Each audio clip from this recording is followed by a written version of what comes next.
മുണ്ടത്തിക്കോട് വെടിക്കെട്ട് അപകടം നടന്ന സ്ഥലം ജുഡീഷ്യൽ കമ്മീഷൻ സന്ദർശിക്കും. ജസ്റ്റിസ് CN രാമചന്ദ്രൻ നായർ നാളെ ദുരന്ത സ്ഥലം സന്ദർശിക്കും. ജില്ലാ കളക്ടർ ഉൾപ്പെടെയുള്ളവരുമായി കൂടിക്കാഴ്ചയ്ക്ക് ശേഷമായിരിക്കും സ്ഥലം സന്ദർശിക്കുക. അപകടത്തിൽ പരിക്കേറ്റവരെയും കമ്മീഷൻ കാണും. ലെവിൻ കെ വിജയൻ ചേർന്ന വിവരങ്ങളുമായി. ലെവിൻ, എപ്പോഴായിരിക്കും നാളെ അദ്ദേഹം അവിടെ എത്തിച്ചേരുക? എന്തൊക്കെയാണ് വിശദാംശങ്ങൾ?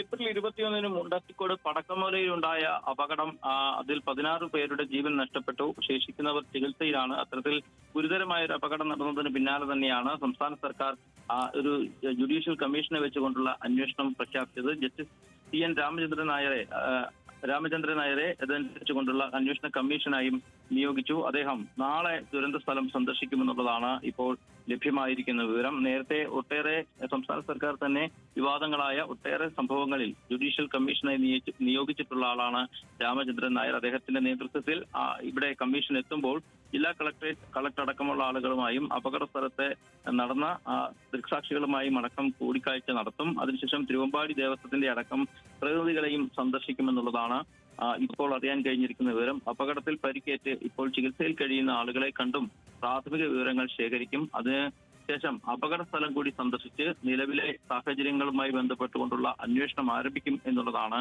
ഈ ഘട്ടത്തിൽ ലഭ്യമായിരിക്കുന്ന വിവരം. ഏതായാലും ദുരന്തമുണ്ടായതിന് പിന്നാലെ അതിവേഗത്തിൽ തന്നെ സംസ്ഥാന സർക്കാർ അന്വേഷണ കമ്മീഷനെ പ്രഖ്യാപിച്ചിരുന്നു. അന്വേഷണത്തിനായി ചുമതലപ്പെടുത്തിയിരുന്നു. അതിന്റെ അടിസ്ഥാനത്തിലാണ് അദ്ദേഹം നാളെ എത്തുക. ശ്യാമിലി. ശരി.